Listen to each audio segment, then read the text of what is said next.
এখন পুরুষ তো দূরের কথা, আমাদের মা বোনদের রান খোলার জন্য এই মা বোনদের রান যেন দেখা যায়, সতর যেন দেখা যায়, তা ঢেকে রাখতে হবে। এই স্লোগান বর্তমানে পোশাকের স্বাধীনতার নামে দেওয়া হচ্ছে। বিশ্বাস করেন, এটা নারীর সম্মান বাড়ানো হয় না, এটা নারীকে বেহায়া আর জারজ সন্তান পয়দা করার রাস্তা খুলে দেওয়া হয়। মা বোন সম্মানের জিনিস। পুরুষের রান, রাসূল সাল্লাল্লাহু আলাইহি ওয়াসাল্লাম, এই মিয়া তুমি জানো না আমা আলিমতা আন্নাল ফাকিজা আওরা, রান ঢেকে রাখতে হয়। আমাদের যুবকরা নতুন ফ্যাশন, এখন হাফ প্যান্ট পরে ঢাকা, এখানে খবর জানি না, ঢাকা হাফ প্যান্ট পরে রান খোলা রাখে। আবার আমাদের দেশে দেখছি আপনার যারা ওই যে আপনার রাতের বেলা যে দিয়ে রাখে, সকালবেলা আপনার খেজুরের রস পাওয়া যায়, যারা দেয়, এটা কি করে আপনাদের দেশে? যারা গাছের ভিতরে এটা ঝুলায়। তো আমাদের দেশে দেখছি আমি অনেকে ঝুলায়, যখন একটা কাঁচা দেয়, ওনার মাশাআল্লাহ সব দেখা যাইতেছে সাইড দিয়ে কাঁচা দিয়ে উনি উপরে। আপনার দেশে কৃষকরা কাজ করে মাঠে, কাঁচা দেয় না কখনো? হ্যাঁ, এবার যারা কাঁচা দেয়, রাসূল সাল্লাল্লাহু আলাইহি ওয়াসাল্লাম বলছেন আমা আলিমতা আন্নাল ফাকিজা আওরা, এই মিয়া জানো না এগুলা ঢেকে রাখতে হয়? তাহলে এইভাবে কাঁচা দিয়ে এগুলা খোলা, এটা জায়েজ না হারাম? এটা হারাম, এটা করা যাবে না। আল্লাহ হেফাজত করেন। আবু দাউদ শরীফের 4015 নম্বর হাদিস। এই হাদিসটা ঘরে টানায় রেখে লেখা, প্রতিদিন একবার দেখবেন, দুইকা আবার বের হওয়ার সময় দেখবেন। কৃষক ভাইরা এটা দেখা বের হবেন, দুইকা আবার এটা দেখবেন। হযরত আলী রাদিয়াল্লাহু তাআলা আনহুর বর্ণনা, ক্বালা রাসূলুল্লাহ সাল্লাল্লাহু আলাইহি ওয়াসাল্লাম, আল্লাহ নবী বলেন, লা তাকশিফ ফাকিজাক, আলী তুমি তোমার রান উরুদেশ কারো সামনে খুলবা না। এবার আল্লাহ নবী যেটা বললেন, আলী ওয়ালা তানজুর ইলা ফাকিজি হাইন, জীবিত ব্যক্তির রানের দিকে দেখবা না। তো জীবিত ব্যক্তির রানের দিকে না দেখা, এটা তেমন, এটা একটা বলছে নবী। এবার কি কয় দেখেন, ওয়ালা ফাখিজি মাইতিন, মরা ব্যক্তির রানও দেখবা না। মরা ব্যক্তির রান দেখা দিছেন। কৃষক যারা কাজ করে সবাই মরা না জীবিত? তাহলে মরা ব্যক্তির রান দেখা যদি নিষেধ হয়, জীবিত ব্যক্তির রান দেখা বা দেখানো জায়েজ না হারাম? হারাম। আল্লাহ আমাদেরকে এগুলা থেকে বেঁচে থাকার তৌফিক দান করেন। মেঘনা বাজার আল উলামা পরিষদ, মেঘনা বাজার মাদুদ্দিন ও সিন্ধিয়ার উদ্যোগে আয়োজিত ইসলামী মহাসম্মেলনের সম্মানিত সভাপতি মাওলানা আশরাফ আলী সাহেব, মোহতামিম জামিয়া ইমদাদিয়া আরাবিয়া শেখের চর, প্রধান অতিথি আল্লাহ ডাক্তার ABM মাহবুবুর রহমান, সহযোগী অধ্যাপক ও বিভাগীয় প্রধান, surgery Zahurul Islam medical college and hospital, Bajitpur, Kishoreganj, আমন্ত্রিত উলামায়ে কেরাম, বিশেষ অতিথিবৃন্দ এবং আজকে এই মাঠে সবচেয়ে যিনি আমাদের জন্য বরকতের কারণ ছিলেন, আল্লামা আব্দুল হামিদ সাহেব দামাত বরকাতুহুম, পীর সাহেব মধুপুর। আমার আগে আলোচনা করেছেন মুফতি রেজাউল করিম আবরার ভাই, মুফতি ইমরান হুসাইন কাসেমি দামাত বরকাতুহুম, শেখুল হাদিস, সম্ভবত আমি শেখুল হাদিসই হবেন উনি তো ওই ইমরান সাহেবই তো মিরপুরের। আচ্ছা, তাহলে ঠিক আছে।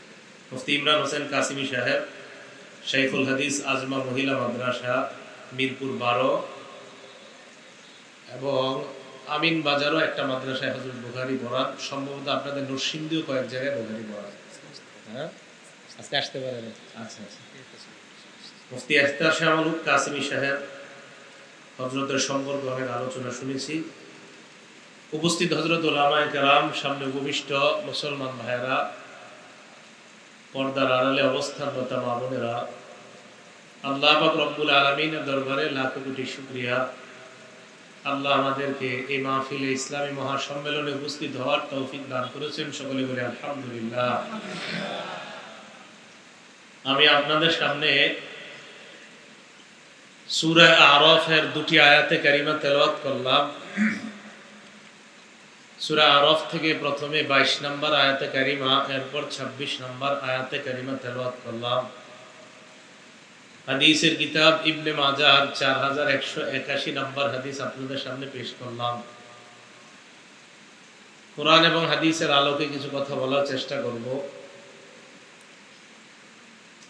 আমাদের বর্তমানে বাংলাদেশে হঠাৎ নতুন করে একটা কথা, সেটা হলো আমাদের মা বোন যারা নারী সম্প্রদায়, যাদেরকে আমরা অনেক সম্মান করি, তাদেরকে নাকি ইসলাম, মুসলমান বা আলেম সমাজ পিছিয়ে দিতে চায়।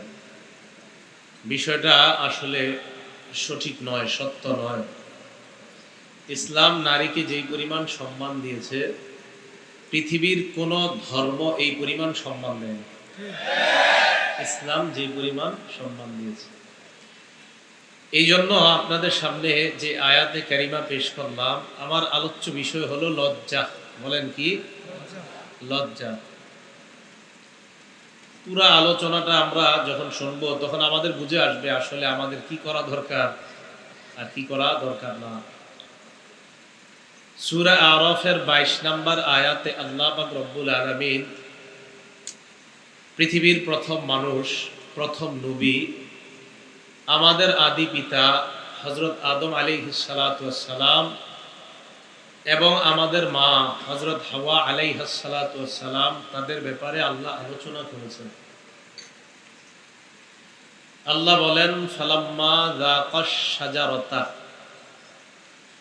আব্বা এবং আম্মা হযরত আদম এবং হাওয়া আলাইহিমাস সালাতু ওয়াস সালাম, ওনারা দুইজন যখন গাছের ফল ভক্ষণ করলেন,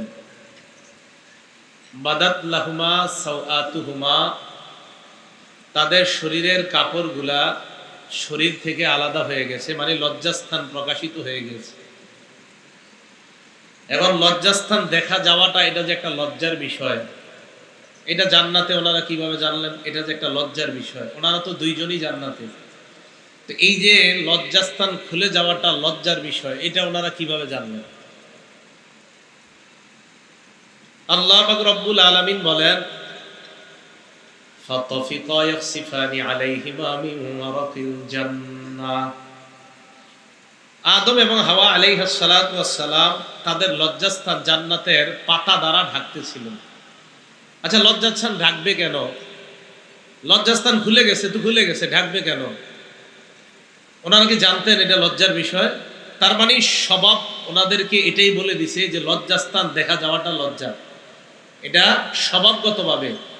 এই আয়াত প্রমাণ করে আমি আপনি আমরা সবাই স্বভাবগতভাবে লাজুকতার একটা গুণ দিয়ে আল্লাহ মানুষকে বানাইছেন, যে তাদের মাঝে লজ্জা থাকবে। এটা একটা স্বভাবগত বিষয়, লজ্জা থাকাটা। তাই আব্বা এবং আম্মা ওনারা দুইজন স্বভাবগতভাবে বুঝতে পারছিলেন এটা লজ্জার বিষয়, তাই তাড়াতাড়ি জান্নাতের পাতা দিয়ে নিজেদেরকে ঢাকতেছিলেন। ওয়ানাদাকুমা রাব্বুকুমা আলাম আনহাকুমা আন তিলকুমাশ শাজারা, তাদের রব আল্লাহ তাদেরকে ডেকে বললেন, আমি কি তোমাদেরকে এই গাছ থেকে নিষেধ করি নাই? ওয়া আকুল্লাকুমা, আমি কি এটা বলি নাই তোমাদেরকে? ইন্নাশ শাইতানা লাকুমা আদুউম মুবিন, শয়তান তোমাদের স্পষ্ট প্রকাশ্য শত্রু। তাহলে স্বভাবগতভাবে মানুষ লাজুক, আর সৃষ্টির শুরু থেকেই শয়তান মানুষের শত্রু। শয়তান মানুষকে নির্লজ্জ বানাইতে চায়, এটা শয়তানের একটা চাওয়া যে মানুষ যেন নির্লজ্জ হয়। আর মানুষকে আল্লাহ একটা স্বভাব দিয়ে বানাইছে না, মানুষের স্বভাবই বলে দিবে কোনটা লজ্জাশীলতা আর কোনটা নির্লজ্জাশীলতা। এরপরেও যদি কারো স্বভাব, কোনো মানুষের স্বভাব তাকে না বলে যে এটা যে লজ্জাশীলতা আপনি কেন বুঝেন না, তখন বুঝতে হবে উনি হয়তো বুঝে না বুঝার ভান ধরতেছে, অথবা উনি হাইওয়ান, জানোয়ার আর মানুষের মাঝে পার্থক্য বুঝে না।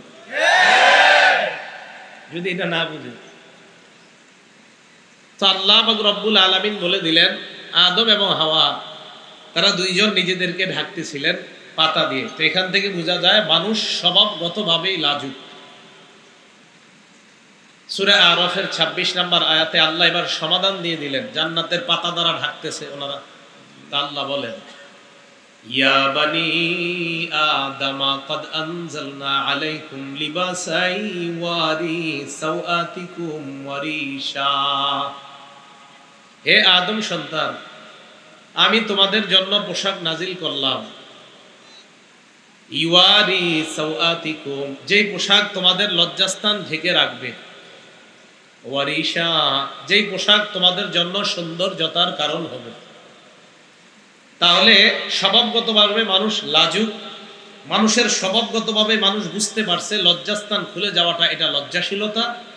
আর আল্লাহ মানুষের ওই স্বভাবগত লজ্জাশীলতা দূর করার জন্য মানুষকে ওই লজ্জাশীল যেই কারণে মানুষ লাজুক হবে, যে অঙ্গগুলা ঢেকে রাখতে হয় লজ্জাশীলতার গুণে গুণান্বিত হওয়ার জন্য, এই লজ্জাশীলতার পোশাক হিসাবে আল্লাহ মানুষের এই শরীর ঢাকার জন্য আর সৌন্দর্যতার জন্য আল্লাহ পোশাক নাজিল করলেন, পোশাক দিলেন আমাদেরকে। আজকে আমরা পোশাক পরে বসে আছি। তাহলে এক নাম্বার বিষয় আমরা জানলাম, মানুষ স্বভাবগতভাবেই লাজুক। 2 নাম্বার, ঈমানের সৌন্দর্য লজ্জাশীলতা। ঈমানের পোশাক তাকওয়া। 2টা শব্দ বললাম, বলেন ঈমানের পোশাক কি? তাকওয়া। আর ঈমানের সৌন্দর্য লজ্জাশীলতা। ওয়াহাব ইবনে মুনাব্বিহ রাহমাতুল্লাহি আলাইহি বলেন, আল ঈমানু উরিয়ান লিবাসুহু আত-তাকওয়া ওয়া জিনাতুহু আল হায়া। ওয়াহাব ইবনে মুনাব্বিহ রাহমাতুল্লাহি আলাইহি বলেন, ঈমান খোলা একটা জিনিস, এই খোলা জিনিসটার পোশাক হলো তাকওয়া। ঈমান খোলা জিনিস, এটাকে তাকওয়ার পোশাক পরাতে হবে। তো পোশাক পরাইলে হয় না। একটা মেয়েকে পোশাক পরায়া আমরা তাকে নতুন দুলার সামনে দেখাইতে নিয়ে যাই না, তাকে আমরা সাজাই। সাজানোর পর কেউ দেখতে আসলে মেয়েটাকে আমরা বর পক্ষের সামনে উপস্থিত করি। ঈমান, এটার পোশাক হলো তাকওয়া। আর ঈমানের সৌন্দর্যতার নাম হলো লজ্জাশীলতা। তাহলে লজ্জাশীলতা, ঈমানের সৌন্দর্যতা, পোশাক হলো তাকওয়া। 3 নাম্বার কথা, আমার আপনার আমাদের মাঝে যাদের যত বেশি লজ্জা, তাদের দোষ তত বেশি আল্লাহ মানুষের চোখ থেকে আড়াল করে রাখবে। অতীত যুগের সালফে সালিহিনদের উলামায়ে কেরাম, তাদের বক্তব্য হলো, মান কাসাহুল হায়া সাওবা লাম ইয়ারান নাস আইবা। কোন ব্যক্তি যদি লজ্জাশীল তার পোশাক পরে নেয়, লাম ইয়ারান নাস আইবা, মানুষ তার দোষ ত্রুটি দেখতে পায় না, মানুষ তার দোষ ত্রুটিগুলা বেশি খুঁজে পায় না। কারণ লজ্জা থাকলে মানুষ দোষ করতেও ভয় পাবে, যে আমি অপরাধ করলে মানুষ জানবে, মানুষ আমাকে খারাপ বলবে। তাই লজ্জাশীলতার গুণ যার মধ্যে আছে, তার দোষগুলাও মানুষের থেকে ঢেকে থাকবে। 4 নাম্বার, এই কথাটা মুখস্থ করবেন, সকল ধর্মের একটা স্বতন্ত্র বৈশিষ্ট্য আছে। ইসলাম ধর্মের স্বতন্ত্র বৈশিষ্ট্যের নাম লজ্জা। বলেন তো সবাই, ইসলাম ধর্মের স্বতন্ত্র বৈশিষ্ট্যের নাম লজ্জা। আবার ইসলাম ধর্মের স্বতন্ত্র বৈশিষ্ট্যের নাম লজ্জা। এখন কোনো ব্যক্তি যদি দাবি করে আমি মুসলমান, আমি কোরআন রিসার্চ কম করি না হুজুরদের চাইতে, আমি হাদিস রিসার্চ কম করি না হুজুরদের চাইতে, আমি 24 ঘন্টার মধ্যে 18 ঘন্টায় কোরআন হাদিস রিসার্চ করি, এই মৌলবীরা বুঝে কি? তো এই বুঝার পরে যদি উনি বলে যে মৌলবীরা বলে যে নারীরা পোশাক ছাড়া বাইরে বের হওয়াটা এটাকে নাকি অন্যায় বলে হুজুররা, উনি বুঝাইতে চায় পোশাক ছাড়া অর্ধালঙ্গ হয়ে একটা নারী রাস্তায় চলাফেরা করাটা, এটা উনি কোরআন সুন্নাহ রিসার্চ করে বুঝছে। তো এই বুঝে যদি কোনো মানুষ বুঝে আর মুসলমান দাবি করে, তো তাকে স্পষ্ট বলে দেওয়া, আপনি মুসলমান ঠিক, কিন্তু ইসলামের স্বতন্ত্র একটা বৈশিষ্ট্য আসে লজ্জা, ওই লজ্জা নামক স্বতন্ত্র বৈশিষ্ট্য আপনার মধ্যে নেই। দলিল ইবনে মাজা কিতাবের নাম, হাদিস নাম্বার 4181 নাম্বার হাদিস। এই হাদিসের বর্ণনাকারী আনাস রাদিয়াল্লাহু তাআলা আন আনাস ইবনে মালিক রাদিয়াল্লাহু তাআলা আনহু قال قال رسول الله صلى الله عليه وسلم إن لكل دين خلقا وخلق الإسلام الحياء। নবীজি বলেন, প্রত্যেকটা ধর্মের একটা স্বতন্ত্র বৈশিষ্ট্য আছে। ইসলাম ধর্মের স্বতন্ত্র বৈশিষ্ট্যের নাম হলো লজ্জা। ইসলাম ধর্মের স্বতন্ত্র বৈশিষ্ট্যের নাম লজ্জা। 5 নাম্বার, ঈমানের অঙ্গ। লজ্জা হলো ঈমানের অঙ্গ। বলেন লজ্জা কিসের অঙ্গ? উনি বসা এখানে, আমি বসা, ওনার একটা হাত নাই, আমার একটা হাত নাই, তাহলে বলেন এটা তো দোষ না? দোষ মানে অর্থাৎ একটা মানুষের তো হাত থাকা দরকার, তো হাতটা মনে করেন নাই, এই 2 হাত নাই, আমার 2 হাত নাই, খেতে পারবো ডান হাতে খেতে পারলাম না, বাম হাত থাকলে সাপোর্ট নিতে পারবো, বাম হাতও নাই, তাহলে খেতে পারলাম? তার মানে বোঝা গেল আমি চলতে গেলে অন্য মানুষ ছাড়া চলতে পারি না, পূর্ণাঙ্গ মানুষ আমি না, আরেকজনের সাপোর্ট লাগে। ঈমান এটা হলো আল হায়াউ শুবাতুম মিনাল ঈমান, লজ্জা ঈমানের অঙ্গ। বলেন লজ্জা কিসের অঙ্গ? এখন অঙ্গ ছাড়া একটা জিনিস কি পরিপূর্ণ হয় না অপরিপূর্ণ থাকে? মুসলিম শরীফ হাদিস নাম্বার 59 নাম্বার হাদিস। যারা মোবাইলে অ্যাপস চালান সেই হাদিসের সিরিয়াল অনুযায়ী, আর আমাদের মাদ্রাসার পাঠ্যপুস্তক অনুযায়ী 35 নাম্বার হাদিস মুসলিম শরীফের। এই হাদিসের বর্ণনাকারী আবু হুরায়রা রাদিয়াল্লাহু তাআলা আনহু عن أبي هريرة رضي الله تعالى عنه قال قال رسول الله صلى الله عليه وسلم الإيمان بضع وسبعون أو بضع وستون شعبة নবীজি বলেন ঈমানের 70টা অথবা 60টা শাখা ফাআফযালুহা কাউলু লা ইলাহা ইল্লাল্লাহ সর্বশ্রেষ্ঠ শাখা হলো লা ইলাহা ইল্লাল্লাহ ওয়া আদনাহা ইমাতাতুল আযা আনিত তরিক সর্বনিম্ন শাখা হলো রাস্তা থেকে কষ্টদায়ক বস্তু সরায় দেওয়া এরপর আল্লাহ নবী বলেন ওয়াল হায়াউ শুবাতুম মিনাল ঈমান লজ্জাশীলতা হলো ঈমানের অঙ্গ লজ্জাশীলতা ঈমানের অঙ্গ আগে কি শিখছিলেন লজ্জা ইসলামের স্বতন্ত্র বৈশিষ্ট্য এখন জানলাম লজ্জা ঈমানের অঙ্গ বলেন লজ্জা ইসলামের কি স্বতন্ত্র বৈশিষ্ট্য আরেকটা লজ্জা ঈমানের অঙ্গ তাহলে আমি মুমিন আমার লজ্জা নাই পরিপূর্ণ মুমিন না অপরিপূর্ণ হ্যাঁ এটা লাগবে এটা অঙ্গ 6 নাম্বার আমার এই দুই আঙ্গুলের দিকে তাকান তাকাইছেন সবাই এই দুই আঙ্গুল কি মিশানো আছে না ফাঁকা এখন এবার দুই আঙ্গুলের দিকে তাকাইছেন তো সবাই এবার হাদিস শুনেন আল জামিউস সগীর কিতাবের নাম হাদিস নাম্বার 1959 নাম্বার হাদিস 1959 নাম্বার হাদিস এই হাদিসের বর্ণনাকারী আব্দুল্লাহ ইবনে ওমর রাদিয়াল্লাহু তাআলা আনহুমা عن عبد الله بن عمر رضي الله تعالى عنهما قال رسول الله صلى الله عليه وسلم আল্লাহ নবী বলেন ইন্নাল হায়া ওয়াল ঈমান কুরিনা জামিআ আল্লাহ নবী বলেন ঈমান এবং লজ্জা দুইটা এইভাবে থাকবে ঈমান এবং লজ্জা দুইটা এইভাবে থাকবে এইভাবে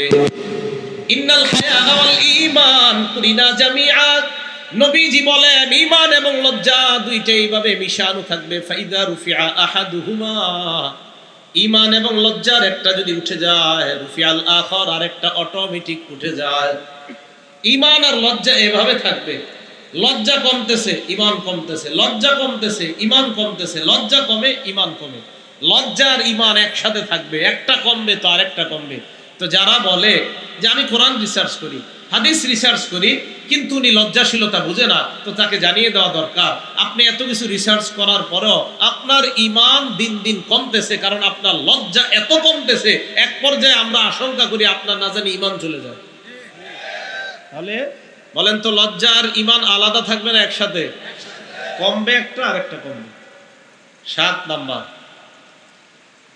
লাজুক ব্যক্তি জান্নাতে যাবে সুবহানাল্লাহ লাজুক ব্যক্তি কোথায় যাবে জান্নাতে যাবে আবু হুরায়রা রাদিয়াল্লাহু তাআলা আনহুর বর্ণনা তিরমিজি শরীফের হাদিস এবার আমার 3 আঙ্গুল দিকে তাকান এই আঙ্গুলের নাম জান্নাত এই দেখেন এই যে জান্নাত এই দেখেন জান্নাত ঈমান লজ্জা বলেন কয় আঙ্গুল এই জান্নাত ঈমান লজ্জা عن أبي هريرة رضي الله تعالى عنه قال رسول الله صلى الله عليه وسلم আবু হুরায়রা রাদিয়াল্লাহু তাআলা আনহুর বর্ণনা আল্লাহ নবী বলেন আল হায়াউ মিনাল ঈমান লজ্জা হলো ঈমানের অংশ ওয়াল ঈমানু ফিল জান্নাহ ঈমানের ঠিকানা হলো জান্নাত লজ্জা থাকবে তো ঈমানের পাওয়ার বাড়বে ঈমানের পাওয়ার যত বেশি তত তাড়াতাড়ি আল্লাহর জান্নাতের মেহমান হায়া লজ্জা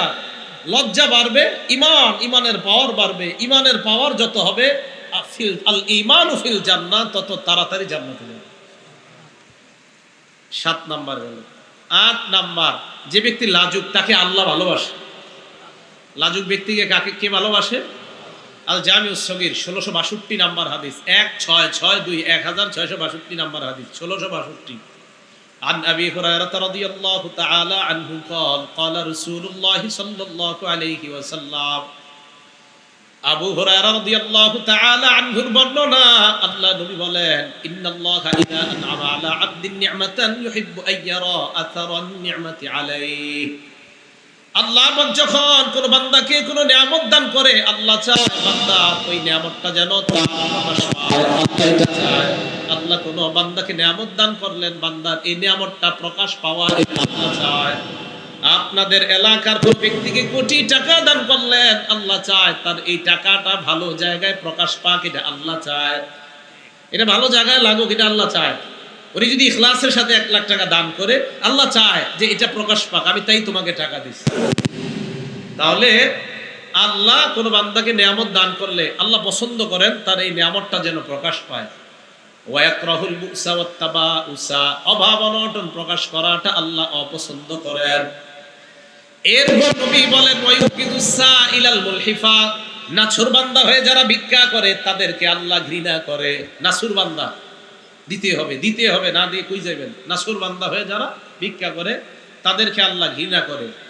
ওয়ায়ুহিব্বুল হাইয়াল আফিফাল মুতাআফফিফা, আর অনেক মানুষ আছে অভাব অনটনের মধ্যে কাটায়, এরপরেও কাউকে বলে না, লজ্জা থাকার কারণে কারো কাছে প্রকাশ করে না। এর কারণ হলো তার লজ্জা। আল্লাহ নবী কয় এই লাজুক মানুষটাকে আল্লাহ ভালোবাসেন। লাজুক ব্যক্তি তাকে আল্লাহ ভালোবাসেন। বাকি আপনাদের দরকার এই লজ্জার কারণে যারা চাইতে পারে না, খুঁজে খুঁজে তাদেরকে যাকাতের টাকা দেওয়া। এগুলো 8 নাম্বার। তাহলে লাজুককে আল্লাহ ভালোবাসেন। 9 নাম্বার, আপনাদের সবার ঘরে ঘরে কল্যাণ চান কারা? সবাই কল্যাণ চান ঘরে ঘরে? স্বামী স্ত্রী ছেলে মেয়ে ঘরের সবাই যদি লাজুক হয়, ওই ঘরে আল্লাহ কল্যাণ দিয়া ভরে দিবে। সহিহ বুখারী হাদিস নাম্বার 6117 নাম্বার হাদিস।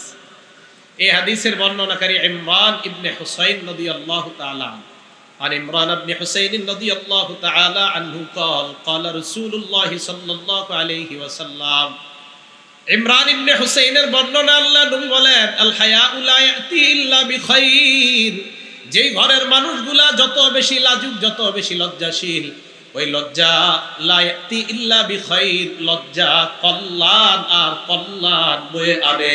লজ্জার কাজ হলো শুধু কল্যাণ আনা। আপনি লাজুক, আপনার বিবি লাজুক, আপনার কন্যা লাজুক, আপনাদের ঘরের সবাই খুব লজ্জাশীলতার গুণে গুণান্বিত। নবী কয় লজ্জাশীলতা ঘরের মধ্যে ভরপুর রহমত আর বরকত টেনে নিয়ে আসে। 9 নাম্বার। 10 নাম্বার, যার লজ্জা নাই সে যা মন চায় তা করে। 10 নাম্বার, যার লজ্জা নাই সে যা মন চায়। দলিল সহিহ বুখারী হাদিস নাম্বার 6120 নাম্বার হাদিস। আগের হাদিসটা 6117, এটা 6120। এটা দাওরা হাদিস মাদ্রাসা। ছাত্ররা মিলাইলে হাদিস ফাথুল বারি অনুযায়ী মিলাইবেন। বুখারীর পাশ দিয়ে দেখবেন 2টা সিরিয়াল আছে হাদিসের, একটা ফা লেখা পাশে। এই ফা অনুযায়ী মোট হাদিস সংখ্যা হবে আপনার 7563টা। ওই অনুযায়ী আমার সিরিয়ালটা মিলবে। এটা আন্তর্জাতিকভাবে ফলো করা হয়। আরেকটা আছে দেখবেন নাম্বার, ওইটা আমাদের পুরাতন নুসখাগুলোর নাম্বার, ওই নাম্বারে আবার আমারটা মিলবে না। যেটার পাশে ছোট্ট করে ফা লেখা মানে ফাথুল বারি, ইবনে হাজার আসকালানি যে রকমটা করছে নাম্বার, ওটার সাথে মিলে যাবে ইনশাআল্লাহ।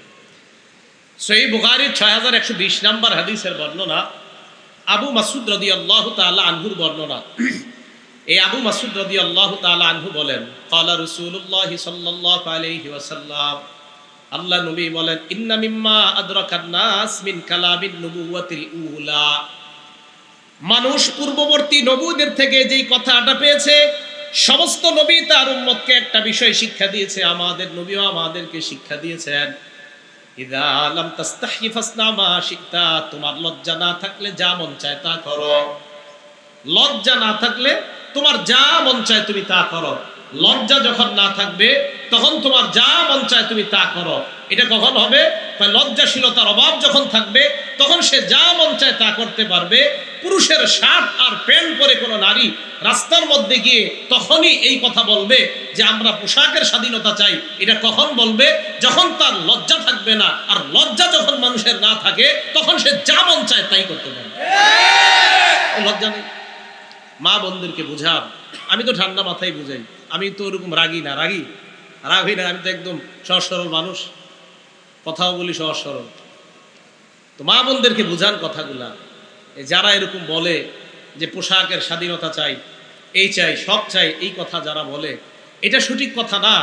আরে সব স্বাধীনতা যদি আপনি চান, যদি বলেন নারী পুরুষ একসাথে স্বাধীনতা চাই, এটা তো আপনি কোনোভাবেই সম্ভব না। তোরের মধ্যে বদ্ধমূল থাকা, আমি গুনাহ করতেছি, আল্লাহ আমাকে দেখতেছেন। সূরা আলাকের 14 নম্বর আয়াত। সূরা কফের 16 নম্বর আয়াতে আল্লাহ বলেন, ওয়ালাকাদ খালাকনাল ইনসানা ওয়া না'লামু মা তুওয়াসবিসু বিহি নাফসু, আমি মানুষ বানাইলাম, মানুষের অন্তর যা কুমন্ত্রণা দেয় এটা আমি জানি। ওয়া নাহনু আকরাবু ইলাইহি মিন হাবলিল ওয়ারিদ, তার গলার শাহ দমনি এটার আরো কাছে আমি আল্লাহ থাকি। এই জন্য মনে রাখবেন, আমি আপনি মুখ দিয়ে আমি আরিফ বিন হাবিব কথা বলতেছি, আল্লাহকে এটাও জানি শুনি, আমি চুপচাপ আছি, ঠোঁট বন্ধ করে আছি, জিহ্বায় শুধু উচ্চারণ করতেছি, আল্লাহ কয় এটাও জানি এটাও শুনি, জিহ্বায়ও না মুখেও না, মনে মনে কল্পনা করলাম, আল্লাহ বলে এটাও আমি জানি। আল্লাহ সব জানে ভাই। তাহলে এক নাম্বার কাকে লজ্জা পাওয়া? আল্লাহকে। আল্লাহকে লজ্জা পাওয়ার দুটি দৃষ্টান্ত মনে রাখবেন। এক নাম্বার তিরমিজি শরীফের 2458 নাম্বার হাদিস। আল্লাহকে লজ্জা পাওয়ার আবার চার অর্থ। আহারে বুঝতেছি নি জানি মানুষগুলা, লজ্জা কয় প্রকার? এক নাম্বার কাকে লজ্জা পাওয়া? আল্লাহকে লজ্জা পাওয়ার আবার চার অর্থ। আল্লাহকে লজ্জা পাওয়ার কয় অর্থ? এই চারটা অর্থ নিব আমরা তিরমিজি শরীফের 2458 নাম্বার হাদিস থেকে। আব্দুল্লাহ ইবনে মাসউদ রাদিয়াল্লাহু তাআলা আনহু বর্ণনা, ক্বালা রাসূলুল্লাহ সাল্লাল্লাহু আলাইহি ওয়াসাল্লাম, আল্লাহ নবী বলেন, ইস্তাহিউ মিনাল্লাহি হাক্কাল হায়া। নবীজি বলে তোমরা আল্লাহকে যথাযথভাবে লজ্জা পাও। সাহাবারা বললেন, ইয়া রাসূলুল্লাহ ইন্না লানাস্তাহি ওয়াল হামদুলিল্লাহ, আমরা তো লজ্জা পাই, সমস্ত প্রশংসা আল্লাহ, আপনি আবার লজ্জা দ্বারা আমাদেরকে কি বুঝাইতে চান? আল্লাহ নবী জবাব দেয়, লাইসা যাকা, লজ্জা মানে এটা লজ্জা না, ওয়ালাকিন্নাল ইস্তিহিয়া মিনাল্লাহ, আল্লাহকে লজ্জা পাওয়ার মানে হলো চারটা বিষয়। এক নাম্বার আন তাহফাজার রাসা ওয়া মা ওয়া, এই মাথা আর মাথার আশেপাশের অঙ্গগুলা গুনাহ থেকে হেফাজত করা। দুই নাম্বার ওয়া তাহফাজাল বাতনা ওয়া মা হাওয়া, পেট আর পেটের সাথে যা লেগে আছে এইগুলা গুনাহ থেকে হেফাজত করা। তিন নাম্বার ওয়া তাতাযাক্কারুল মাউত, তিন নাম্বার মরণকে স্মরণ করা। চার নাম্বার ওয়াল বিলা, মরণের পর তোমাকে মানুষ মাটির নিচে দাফন করে আসবে, ওই অবস্থায় তোমার কি হবে এই কথাটা স্মরণ করা। এই চারটা। চার নাম্বার ওয়াল বিলা মানে আপনি যে পচে গলে যাইবেন মাটিতে রাখার পর, এই কথাগুলো চিন্তা করা। আল্লাহকে লজ্জা পাওয়ার চার অর্থ। এক নাম্বার মাথা, মাথার আশেপাশের জিনিসগুলা গুনাহ থেকে হেফাজত করা। দুই নাম্বার পেট, পেটের আশেপাশের সব অঙ্গ প্রত্যঙ্গ গুনাহ থেকে হেফাজত করা। তিন নাম্বার মরণকে বেশি বেশি স্মরণ করা। চার নাম্বার আপনি যে মরে যাইবেন এরপর পচে যাইবেন এই বিষয়টা স্মরণ করা। বলেন তো এক নাম্বার কিসেরকে হেফাজত করা? মাথা, মাথার আশেপাশে যা কি আছে দেখেন তো, চোখ কি আছে? চোখ। এই চোখ দিয়ে গুনাহ করা যাবে না। মনে রাখবেন চোখ হলো গুনাহের বর্ডার। এই চোখ দিয়ে গুনাহ আমাদের শরীরে ঢুকে, এই জন্য এই বর্ডারকে হেফাজত করা। কলব হলো আপনার এই দেহ নামক অঙ্গরাজ্যগুলার রাজধানীর নাম কলব। হাত এক একটা অঙ্গরাজ্য, পা একটা অঙ্গরাজ্য। এই অঙ্গরাজ্যগুলো আপনি পরিচালনা করেন যেখান থেকে, এটা হলো কলব নামক রাজধানী।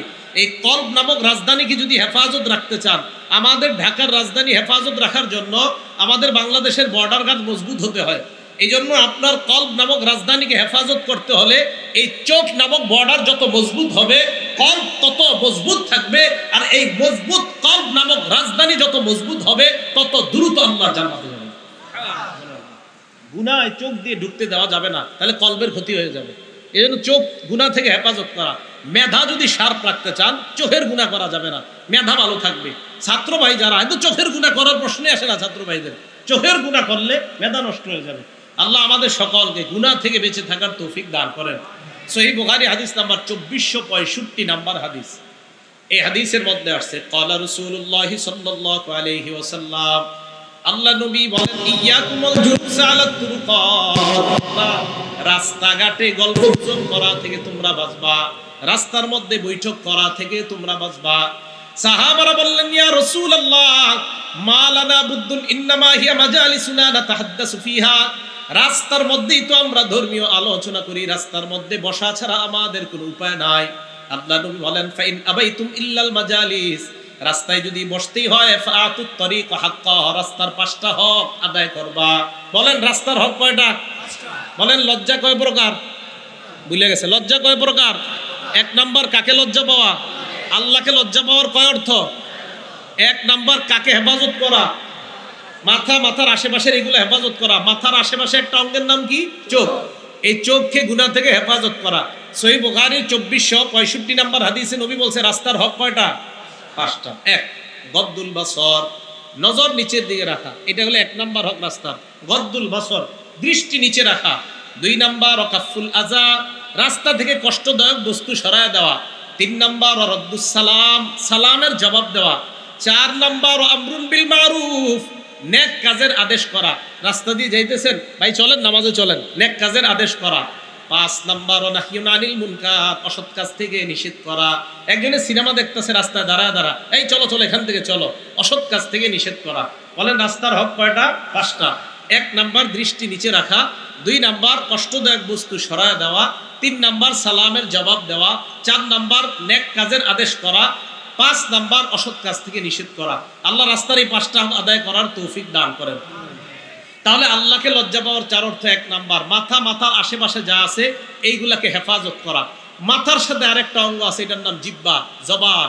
সহিহ বুখারী হাদিস নাম্বার 6474 নাম্বার হাদিস। ক্বালা রাসূলুল্লাহ সাল্লাল্লাহু আলাইহি ওয়াসাল্লাম, আল্লাহ নবী বলেন, মাইয়াজমান লি মা বাইনা লাহিয়াইহি ওয়া মা বাইনা রিজলাইহি আজমান লাহুল জান্নাহ। নবীজি বলেন 2 চোয়ালের মাঝখানে এই জবান, 2 রানের মাঝখানের লজ্জাস্থান, এই 2 জিনিসের যেই ব্যক্তি আমাকে জামানত দিয়ে দেয়, ইয়া রাসূলুল্লাহ চোখ দিয়ে আমি গুনাহ করি না, লজ্জাস্থান দিয়ে আমি গুনাহ করি না, এই 2 জিনিসের নিশ্চয়তা দিয়ে দেয়, আজমান লাহুল জান্নাহ, আমি নবী তাকে জান্নাতে নেওয়ার জিম্মাদার হয়ে গেলাম। আমি তাকে জান্নাতে নেওয়ার জামিন হব, আমি তাকে জান্নাতে নিব। কয় জিনিসের নিরাপত্তা দেওয়া? 2টা, চোখ আর হলো লজ্জাস্থান। আল্লাহ আমাদেরকে বুঝার তৌফিক দান করেন। এখন আমাদের মা বোনরা যদি পর্দা ছাড়া রাস্তাঘাটে হাঁটে, বলেন পুরুষরা তাদের জবান, লজ্জাস্থান, তাদের চোখগুলো হেফাজত করা সহজ হবে না কষ্টকর হয়ে যাবে? এই জন্য পর্দা মা বোনরা করা, এটা যদি পর্দা মা বোনরা খুব বেশি পরিমাণে করে, তাহলে পুরুষের চোখ হেফাজত করা খুব বেশি সহজ হয়ে যাবে। ঠিক না কথাটা? আল্লাহ আমাদের সকল মা বোনদেরকে বুঝার তৌফিক দান করেন। তো 1 নাম্বার মাথা, মাথার আশেপাশে যা এগুলাকে হেফাজত করা। 2 নাম্বার পেট, পেটের আশেপাশে যা এগুলা হেফাজত করা। এটা তো বললাম লজ্জাশীলতা, আপনার লজ্জাস্থানকে হেফাজত করা। হাত, এই হাতকে মানুষকে কষ্ট দেওয়া থেকে হেফাজত করা। সহিহ বুখারী হাদিস নাম্বার 10 নাম্বার হাদিস। ক্বালা রাসূলুল্লাহ সাল্লাল্লাহু আলাইহি ওয়াসাল্লাম, আল মুসলিমু মান সালিমাল মুসলিমুনা মিন লিসানিহি ওয়া ইয়াদিহি। মুসলমান ওই ব্যক্তি যেই ব্যক্তির জবান এবং হাতের কষ্ট দেওয়া থেকে অন্য মুসলমান নিরাপদ থাকে। আমি মুখ দিয়ে কোনো মুসলমানকে কষ্ট দেই না, আমি হাত দিয়ে কোনো মুসলমানকে কষ্ট দেই না, তাহলে আমি প্রকৃত মুসলমান। ওয়াল মুহাজিরু মান হাজারা মা নাহাল্লাহু আন। মুহাজির প্রকৃত ওই ব্যক্তি যেই ব্যক্তি আল্লাহর নিষিদ্ধ বিষয়গুলা থেকে নিজেকে বাঁচিয়ে রাখে, যে ব্যক্তি আল্লাহর নিষিদ্ধ বিষয় থেকে বেঁচে থাকে, সে হলো প্রকৃত মুহাজির। এখন মুখের একটা গুরুত্বপূর্ণ কথা বলবো। মুখ দিয়ে আমরা কিছু গুনাহ করি, যে গুনাহগুলা করা আমাদের জন্য আসলে ঠিক না। এই মাইকের সামনে বসে আমরা অনেকে ইচ্ছাকৃতভাবে হইলে আল্লাহর কাছে ধরা, ভুল বশত হইলে আল্লাহ মাফ করবে, ভবিষ্যতে যেন না হয়। মাইকে বসে আমরা কি করি? আল্লাহর নামেও মিথ্যা কথা বলি, নবীর নামেও মিথ্যা কথা বলি। মাইকে বসে কার নামে মিথ্যা কথা বলে? আল্লাহর নামে। আবার কার নামে? নবীর নামে। মনে রাখবেন সূরা নিসা, ওয়ামান আসদাকু মিনাল্লাহি হাদিসা, আল্লাহর কথার চেয়ে সত্য কথা আর কারো কথা নাই। ওয়ামান আসদাকু মিনাল্লাহি কিলা, আল্লাহর কথার চেয়ে সত্য কথা আর কারো কথা নাই। ওয়ামান আযদামু মিম্মান ইফতারা আলাল্লাহি কাযিবা, আল্লাহর নামে মিথ্যা অপবাদ যেই ব্যক্তি দেয় ওই ব্যক্তির চেয়ে বড় জালেম আর কেউ নাই। এখন আপনি মাইকের সামনে বলতেছেন বৈশা, আল্লাহ এটা বলছে, আল্লাহ এটা বলছে, আসলে আল্লাহ এটা বলে নাই, এটা আল্লাহর নামে মিথ্যা অপবাদ, এটা আল্লাহ বলে নাই। এটা সাবধানতা অবলম্বন করা দরকার। এই জবান দিয়ে কথা বলা হয় যেটা আল্লাহ বলছে, তা আল্লাহ বলে না, এটা কোথাও পাবেন না, কোনো কিতাবে পাবেন না, কিন্তু বলতেছে আল্লাহ বলছে। আল্লাহর নামে মিথ্যা অপবাদ এই জবান দিয়ে দেওয়া যাবে না। এটা আমি আমাকে বলতেছি, আমার দ্বারা যেন কখনো এটা না হয়।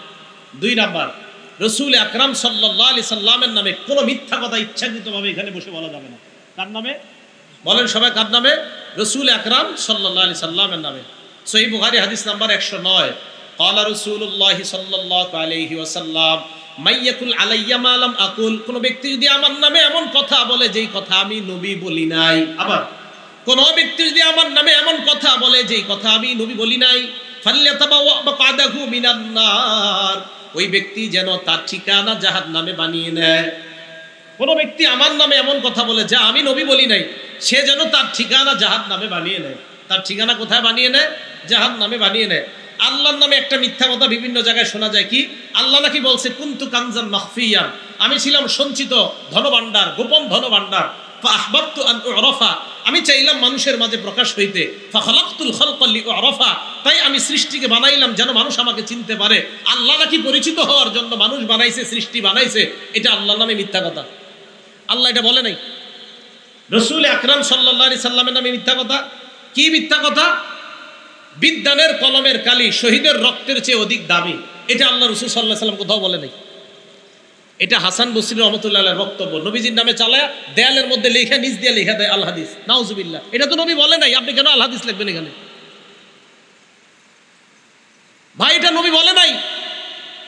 বিদ্যানের কলমে, বিদ্যানের ওলামায়ে কেরামের কি আর মর্যাদা খুঁজে পান নাই? ওলামায়ে কেরামের মর্যাদা তো একের পর এক মর্যাদা কোরআন সুন্নাহ থেকে বলতেই থাকবো ইনশাআল্লাহ। তো কেন এই সমস্ত মিথ্যা কথা লিখতে হবে? বিদ্যানের কলমের কালি শহীদের রক্তের চেয়ে দামি, এটা নবীজি বলে নাই কোথাও। তাহলে রাসূল সাল্লাল্লাহু আলাইহি সাল্লামের নামে মিথ্যা কথা বলা যাবে না। উত্তুবুল ইলম ওয়ালাউ বিসসিন, চীন দেশে হলো ইলম অর্জন করো, আল হাদিস নিজ দিয়ে লেখা। কোথায় বলছেন নবীজি এই কথা? ইলম অর্জন করতে হবে দূরে গিয়ে, এটা সত্যি কথা। অসংখ্য গণিত হাদিস আছে। প্রায় 1500 মাইল সফর করে কাইস ইবনে কাসিরের বর্ণনা, দামেস্কের মসজিদে উনি বসা নবীর সাহাবার সাথে, যে এক ব্যক্তি আসছে, আসার পর নবীর সাহাবাকে কয়, আমি শুনেছি আপনার কাছে একটা হাদিস আছে, এই হাদিস শোনার জন্য আপনার কাছে আসছি। তাই নাকি? শুধু একটা হাদিস শুনতে আসছো? কয় হ্যাঁ। কোত্থেকে? আতাইতু মিনাল মাদিনা মিন মাদিনাতি রাসূলি সাল্লাল্লাহু আলাইহি সাল্লাম, আমি রাসূলের মদিনা ওই শহর থেকে আমি আসছি আপনার কাছে। লিহাদিসিন বালাগানি আন্নাকা তুহাদ্দিসুহু আন রাসূলিল্লাহি সাল্লাল্লাহু আলাইহি সাল্লাম, একটা হাদিস শুনতে আসছে যে আপনি নাকি নবীজি থেকে বর্ণনা করেন। একটা হাদিস কোনো ব্যবসার কারণে আসো নাই? আমা কাদিমতা লিতিজারা, তুমি কোনো ব্যবসার কারণে আসো নাই? কয় না। শুধু একটা হাদিস শুনতে আসছো? কয় হ্যাঁ। প্রায় 1267 কিলোমিটার রাস্তা অতিক্রম করে একটা হাদিস শুনতে আসছে। কয়টা হাদিস? তো এই হাদিসগুলো আপনারা বলতে পারেন না? দেয়ালে লেখা দেয় কি যে চীন দেশে গিয়ে হইলো তুমি ইলম অর্জন করো, আল হাদিস। আরে ভাই নবীজি কোথায় বলছে এই কথা? এটা তো নবীজি বলে নাই। নবী বলছে আমার নামে যে এমন কথা বলে যা আমি বলি নাই, সে যেন তার ঠিকানা জাহান্নামে বানিয়ে নেয়। সহিহ বুখারী হাদিস নাম্বার 110, মান কাযাবা আলাইয়া মুতাআম্মিদা, রাসূল সাল্লাল্লাহু আলাইহি সাল্লাম বলেন, কেউ যদি আমার নামে ইচ্ছাকৃতভাবে মিথ্যা কথা বলে, ফালইয়াতাবাওয়া মাকআদাহু মিনান নার, সে যেন তার ঠিকানা জাহান্নামে বানিয়ে নেয়। আগেরটা কি বলছে? কেউ যদি আমার নামে এমন কথা বলে যা আমি বলি নাই। এই হাদিসে বলছে কেউ যদি আমার নামে ইচ্ছাকৃতভাবে মিথ্যা কথা বলে, সে যেন জাহান্নামে তার ঠিকানা বানিয়ে নেয়। সহিহ বুখারী হাদিস নাম্বার 1291 নাম্বার হাদিস। এই হাদিসের মধ্যে রাসূল আকরাম সাল্লাল্লাহু আলাইহি সাল্লাম কি বলছে? ভাই বাংলাটা মন দিয়ে শুনেন। ইন্না কাযিবান আলাইয়া লাইসা কাযিবিন আলা আহাদিকুম, নবীজি বলছে শোনো, আমার নামে মিথ্যা কথা বলা আর তোমাদের কোনো সাধারণ ব্যক্তির নামে মিথ্যা বলা এক না। ওনার নামে আমি মিথ্যা কথা বলা এটাও অন্যায়, কিন্তু নবীজি বলেন উনি সাধারণ মানুষের নামে তুমি মিথ্যা বলা আর আমি নবীর নামে মিথ্যা বলার অপরাধ সমান না। মনে রাখবা, কোনো মুসলমানের নামে তুমি মিথ্যা বলা এটাও ভয়ঙ্কর অপরাধ, তোমার ভয়ঙ্কর শাস্তি হবে, কিন্তু আমি নবীর নামে মিথ্যা কথা বলাটা, এই অপরাধ দুইটা সমান মনে করবা না। আমার নামে মিথ্যা বলাটা এটা ভয়ঙ্কর অপরাধ। তাহলে রসুলের নামে মিথ্যা কথা বলা এটা এই যে মাথার সাথে সম্পর্ক, মুখ, এই মুখ দিয়ে মিথ্যা কথা বলা যাবে না। সহিহ মুসলিম হাদিস নাম্বার 1, মাদ্রাসার পাঠ্যপুস্তক অনুযায়ী, ক্বালা রাসূলুল্লাহ সাল্লাল্লাহু আলাইহি ওয়াসাল্লাম, লা তাকযিবু আলাইয়া, তোমরা আমার নামে মিথ্যা কথা বইলো না। ফাইন্নাহু মাইয়াকযিব আলাইয়া ইয়ালিজিন নার, আমার নামে যদি কেউ মিথ্যা কথা বলে, এই হাদিস আমি এটাই বুঝছি, কয় ইয়ালিজিন নার, কয় সরাসরি জাহান্নামে যাবে, সরাসরি জাহান্নামে যাবে। ইয়ালিজিন নার, কয় সে জাহান্নামে প্রবেশ করবে আমার নামে মিথ্যা কথা বলে। সহিহ মুসলিম হাদিস নাম্বার 6, ক্বালা রাসূলুল্লাহ সাল্লাল্লাহু আলাইহি ওয়াসাল্লাম, আল্লাহ নবী বলেন, সায়াকুনু ফি আখিরিজ জামান উনাস, শেষ জামানায় এমন কিছু মানুষের আবির্ভাব ঘটবে, ইউহাদ্দিসুনাকুম মা লাম তাসমাউ আনতুম ওয়ালা আবাউকুম, তোমাদের সামনে এমন হাদিস বলবে যা তোমরাও শোনো নাই, তোমাদের বাপ দাদারাও শোনে নাই। ফাইয়াকুম ওয়া ইয়াহুম, তাদের থেকে তোমরা বেঁচে থাকবা। সহিহ মুসলিম হাদিস নাম্বার 7, ক্বালা রাসূলুল্লাহ সাল্লাল্লাহু আলাইহি ওয়াসাল্লাম, ইয়াকুনু ফি আখিরি উম্মতি দাজ্জালুনা কাজ্জাবুন, শেষ জামানায় আমার উম্মতের মধ্যে এমন কিছু মিথ্যাবাদী দাজ্জালের আবির্ভাব ঘটবে। ইয়াতুনাকুম মিনাল আহাদিস, যারা তোমাদের সামনে এমন হাদিস পেশ করবে, মা লাম তাসমাউ আনতুম ওয়ালা আবাউকুম, যা তোমরাও শোনো নাই, তোমাদের বাপ দাদারাও শুনে নাই। ফাইয়াকুম ওয়া ইয়াহুম, তোমরা তাদের থেকে বেঁচে থাকবা। লা ইউদিল্লুনাকুম ওয়ালা ইফতিনুনাকুম, তারা যেন তোমাদেরকে পথভ্রষ্ট করতে না পারে, তারা যেন তোমাদেরকে ফিতনায় না ফালায়। ভাই আমি বুঝাইতে চাইলাম, আল্লাহকে লজ্জা পাওয়ার 1 নাম্বার অর্থ মাথা আর মাথার আশেপাশে যা আছে এইগুলা গুনাহ থেকে হেফাজত করা। এই জবান, এটা মাথার সাথে, এই আমার এই জায়গাটার সাথে সম্পৃক্ত। এই জবান দিয়ে ওনার নামে তো মিথ্যা বলাই যাবে না, আর আল্লাহ রসুলের নামে মিথ্যা বলার তো কল্পনাও করা যাবে না। মাইকের সামনে বৈশা সাবধান, আল্লাহ এটা বলছে, নবী এটা বলছে। আমি যেদিন দেখবো আমি পারি না যে আল্লাহ বলছে আর নবী বলছে এই কথা বলতে, যেদিন পারি না আমি ওয়াজি করবো না। কেন? আল্লাহ আর আল্লাহ রসুল যা বলছে এতটুকু ওয়াজ কি যথেষ্ট না? আপনার ওইটা কইতে হবে, ওইটা কইতে হবে, এত কিছু কেন? হ্যাঁ, কোরআনের তো ৬,২৩৬টা আয়াত, রসুলের প্রায় ১০ লক্ষ হাদিস থাকতে আপনার এত জায়গা থেকে ওয়াজ আনতে হবে কেন? বিসমিল্লাহ। কোরআন সুন্নাহ খুব বেশি পড়তে হবে। ছাত্র ভাই মাদ্রাসা দাওরা হাদিস পর্যন্ত আপনাদের কাছে আমার আবদার, পড়েন, শুধু পড়েন। মনে রাখবেন, সৃষ্টির শুরু আল্লাহ বানাইছে কলম, আর ইসলামের শুরু পড়া। সৃষ্টির শুরু কি আর ইসলামের শুরু? আন্দাজি কইছি না। আবু দাউদ শরীফ হাদিস নাম্বার 4700 নম্বর হাদিস, রসুল আকরাম সাল্লাল্লাহু আলাইহি সাল্লাম বলেন, ইন্না আউওয়ালা মা খালাকাল্লাহুল খালকা আল কলম, সর্বপ্রথম সৃষ্টি বানাইছে আল্লাহ কলম। এই যে কি বানাইছে? কলম দিয়ে কি করি আমরা? আল্লাহ কলম রে বলছে উক্তুব, লেখো। কলম কয় মাযা আক্তুবু ইয়া রব, রব আমি কি লিখবো? আল্লাহ বললেন উক্তুব মাকাদিরা কুল্লি শাইইন হাত্তা তাকুমাস সাআ, সব জিনিসের ভাগ্য তুমি কিয়ামত পর্যন্ত এই ভাগ্যগুলা কি হবে এটা লিখা দাও। তাহলে সৃষ্টির শুরু কি? কলম। এবার দেখেন ইসলামের শুরু কেমনে হয়েছে। সহিহ বুখারী হাদিস নাম্বার 3, একদম বুখারী শরীফ খুললেই নবীজি সাল্লাল্লাহু আলাইহি সাল্লাম তাহান্নুস করতে লাগলেন, রাত্রিকালীন ইবাদত করতে লাগলেন। জিবরিল আমিন নবীজির কাছে আসছে, আসার পর বললেন ইকরা ইয়া মুহাম্মদ, আগে বলছে পড়েন পড়েন হে মুহাম্মদ। তো ইসলামের নবীজির সাথে জিবরিল আমিনের কথা শুরু হয়েছে পড়া দিয়া, দুনিয়া শুরু লেখা দিয়া। জিবরিল আমিনের সাথে নবীজির কথা শুরু হয়েছে পড়া দিয়া। তো ইসলাম আর দুনিয়া গবেষণা করলেই লেখাপড়া, আমাদের সবচেয়ে অভাব লেখাপড়া। ছাত্র ভাইয়েরা পড়েন, এত বেশি পড়েন, পড়েন, পড়তে পড়তে যদি আপনি কিছু হয়ে যান তখন বুঝেন। খুব বেশি পড়েন, মোবাইল থেকে দূরে থাকেন, খুব বেশি পড়াশোনা খুব দরকার। অবস্থা ভয়ঙ্কর, আপনাদের দ্বারা আল্লাহ ইসলাম হেফাজত করবে। যদি পড়াশোনা না করেন তাহলে অবস্থা খারাপ হবে। পড়াশোনা করতে হবে খুব বেশি। আল্লাহ আমাদেরকে বুঝার তৌফিক দান করেন। এখানে বসে মিথ্যা কথা বলা যাবে না। 1 নাম্বার আল্লাহকে লজ্জা পাওয়া, মাথার সাথে যা সম্পর্ক এইগুলাকে কোনো গুনাহ করা যাবে না। 1, 2 পেটের সাথে সম্পর্ক গুনাহ করা যাবে না। 3 মরণকে স্মরণ করা। 4 নাম্বার মরণের পরে যে আমি পচে গলে যাব এইটাকে স্মরণ করা।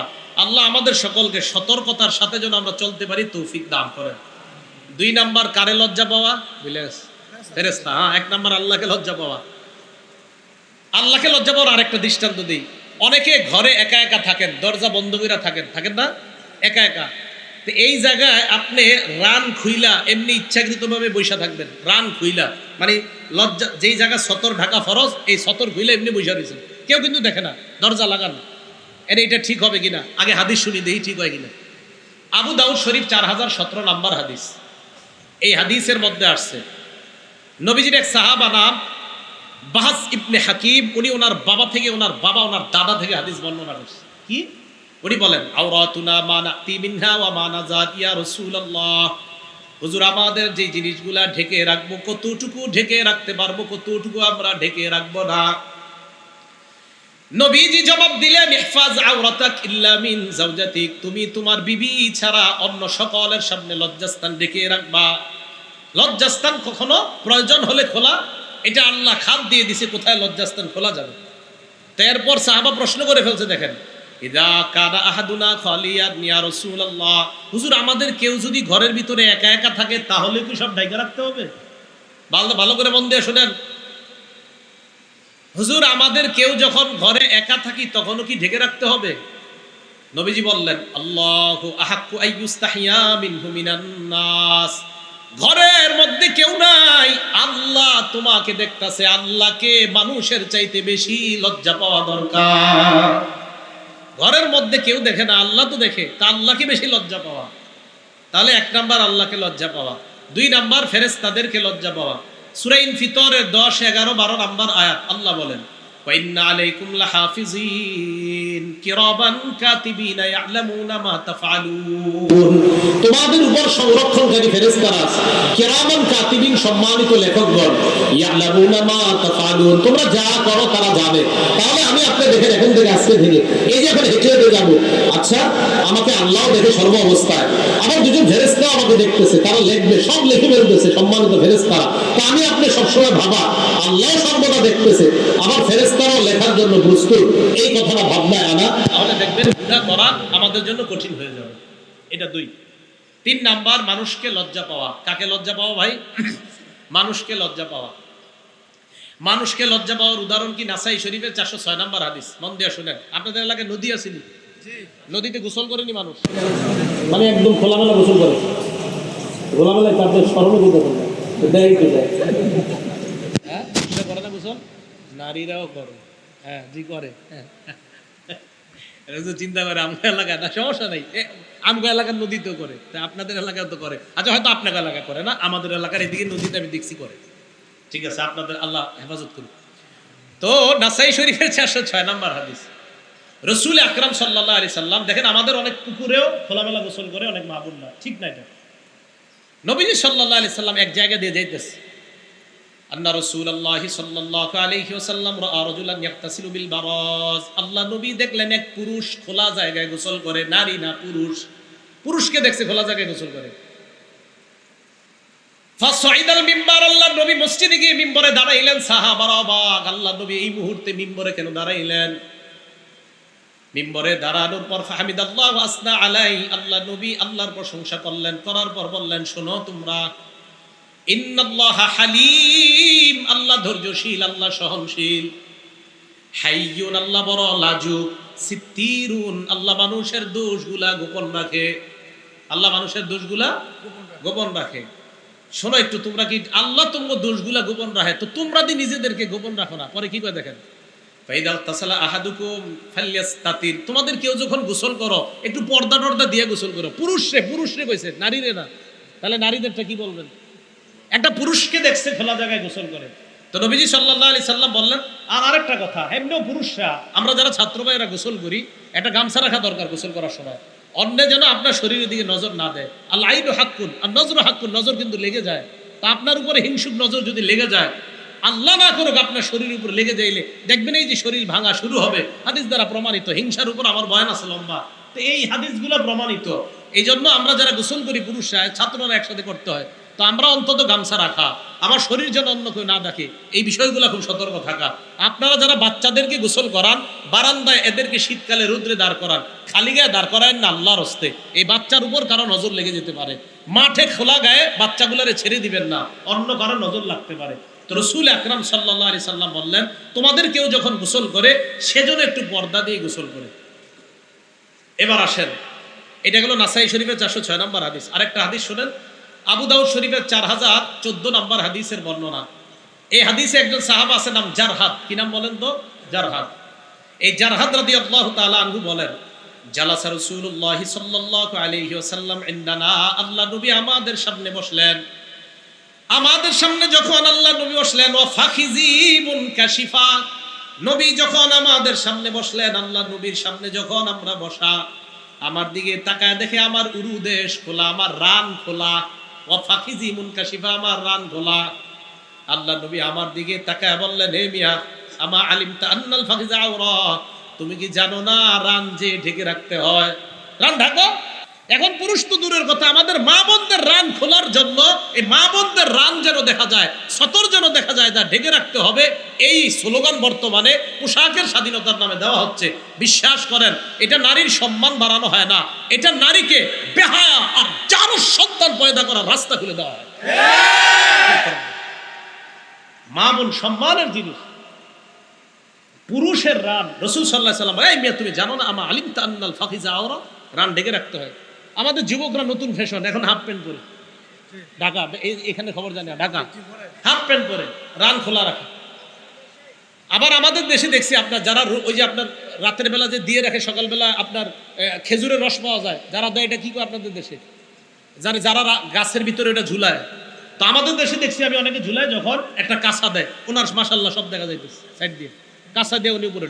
আপনার দেশে কৃষকরা কাজ করে মাঠে, কাঁচা দেয় না কখনো? হ্যাঁ, এবার যারা কাঁচা দেয়, রাসূল সাল্লাল্লাহু আলাইহি সাল্লাম বলছেন, আমা আলিমতা আন্নাল ফাখিজা আওরা, এই মিয়া জানো না এগুলা ঢেকে রাখতে হয়? তাহলে এইভাবে কাঁচা দিয়ে এগুলা খোলা, এটা জায়েজ না হারাম? এটা হারাম, এটা করা যাবে না। আল্লাহ হেফাজত করেন। আবু দাউদ শরীফের 4015 নম্বর হাদিস। এই হাদিসটা ঘরে টানায় রেখে লেখা, প্রতিদিন একবার দেখবেন, দুইকা আবার বের হওয়ার সময় দেখবেন। কৃষক ভাইরা এটা দেখা বের হবেন, দুইকা আবার এটা দেখবেন। হযরত আলী রাদিয়াল্লাহু তাআলা আনহুর বর্ণনা, ক্বালা রাসূলুল্লাহ সাল্লাল্লাহু আলাইহি ওয়াসাল্লাম, আল্লাহ নবী বলেন, লা তাকশিফ ফাকিজাক, আলী তুমি তোমার রান উরুদেশ কারো সামনে খুলবা না। এবার আল্লাহ নবী যেটা বললেন, আলী ওয়ালা তানজুর ইলা ফাকিজি হাইন, জীবিত ব্যক্তির রানের দিকে দেখবা না। তো জীবিত ব্যক্তির রানের দিকে না দেখা, এটা তেমন, এটা একটা বলছে নবী। এবার কি কয় দেখেন, ওয়ালা ফাখিজি মাইয়িতিন, মরা ব্যক্তির রানও দেখবা না।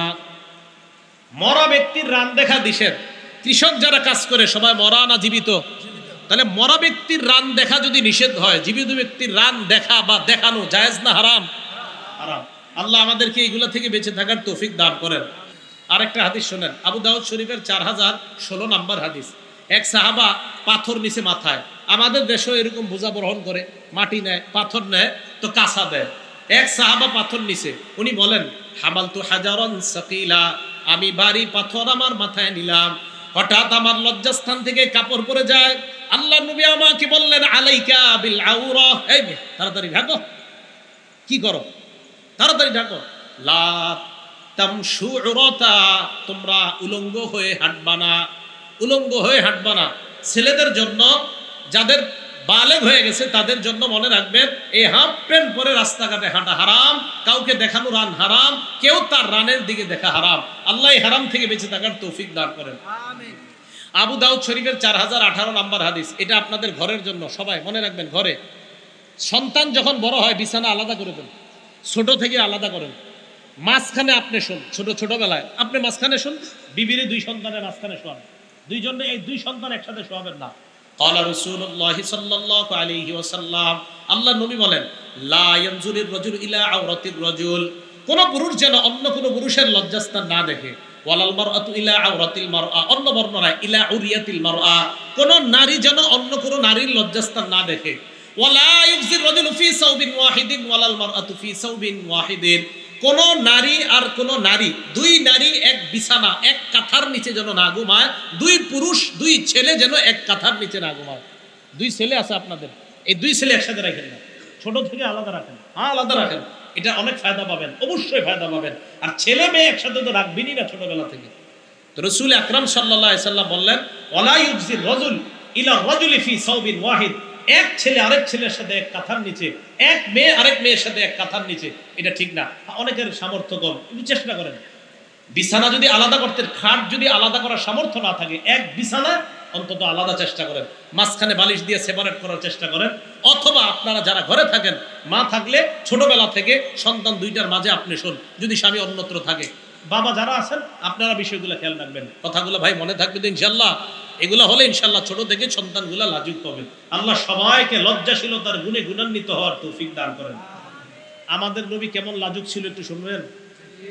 সহিহ বুখারী হাদিস নাম্বার 6102 নম্বর হাদিস। এই হাদিসের মধ্যে আসছে কানা রাসূলুল্লাহ সাল্লাল্লাহু আলাইহি ওয়াসাল্লাম আশাদ্দা হায়াআম মিনাল আজরা'i ফি খিদরিহা, একজন কুমারী যতটা লাজুক এর চাইতে বেশি লাজুক ছিলেন আমাদের নবী।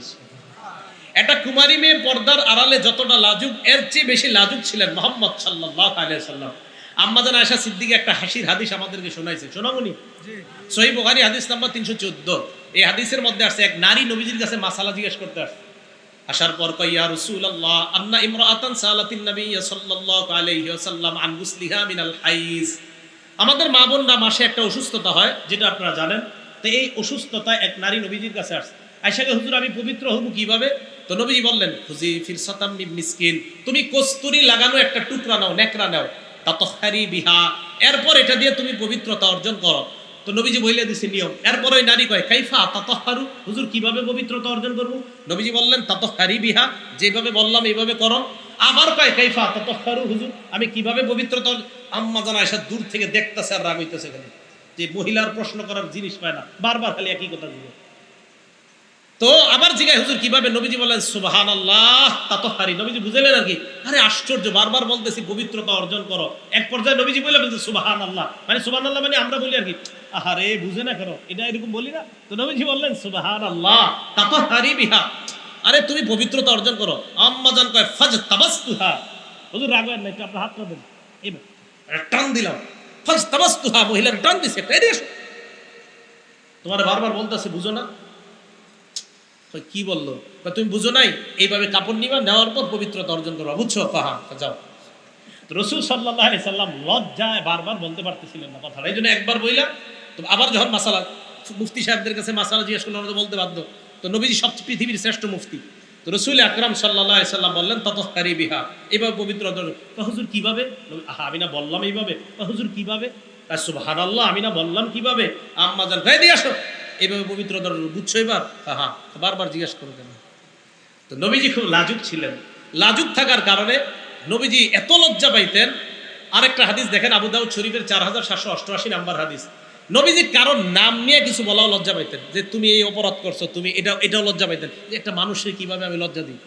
তো নবীজির কাছে অভিযোগ আসতো, ইদা বালাগাহু আনির রাজুলি আশাই, নবীজির কাছে কারো ব্যাপারে অভিযোগ আসলে সবার সামনে বসতেন। বসার পর হুজুর আমিন সাহেব রহমতুল্লাহ এই ফর্মুলা অনুসরণ করতেন। হুজুরের ছাত্রদের থেকে শুনছি যে মাদ্রাসায় যদি হুজুর কাউরে কোনো শাসন করতে চাইতেন, সবার সামনে বলতেন যে এইগুলা করা ঠিক না। কারে বলতেন? যারে বলতেন উনি বুঝে, অন্যরা বুঝতেছেন। তো রাসূল আকরাম সাল্লাল্লাহু আলাইহি সাল্লামের কাছে কারণ আমি বিচার আসলে নবী সাল্লাল্লাহু আলাইহি সাল্লাম সবার সামনে দাঁড়ায় বলতেন, এভাবে বলতেন না ওমকে এগুলা করে কোন, এটা না বলে বলতেন মা বালু আকওয়াম, আরে ওই সম্প্রদায়ের মানুষগুলার কি হলো যে তারা এমন এমন কাজ করে। বলে না যে অমুকে, আরে এমন সম্প্রদায়ের কি হলো যে এটা করে। কেন? নবীজি সবচেয়ে লাজুক ছিলেন, এই কারণে কারণ নাম নিয়ে কিছু বলাটাও নবীজি চিন্তা করতেন, আরে বেচারা মনে লজ্জা পাবে, তাই কারণ নাম নিয়ে কিছু বলতেও নবী লজ্জা পাবেন। আল্লাহ আমাদের সকলকে এই লজ্জাশীলতার গুণে গুণান্বিত হওয়ার তৌফিক দান করেন।